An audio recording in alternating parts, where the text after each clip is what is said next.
както всяка година. Искам да ви поздравя с един от най-светлите женски празници, може би втория след 8 март. Искам да ви пожелая много здраве и още по-голям берекет от наследници. Искам да честитя професионалния празник на председателката на читалище Ахинора госпожа Пенка Иванова. Един от професионалните празници, тя има и други.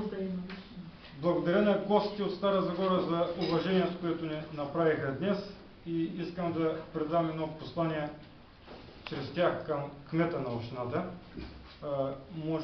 Предлагам да бъде от вас и послание, да му предадат, че годината в Явора е била с голям берекет от внучета и правнучета и деца, и да му предадат още, че сапуна наистина се хлъзга. Приятно прекарване!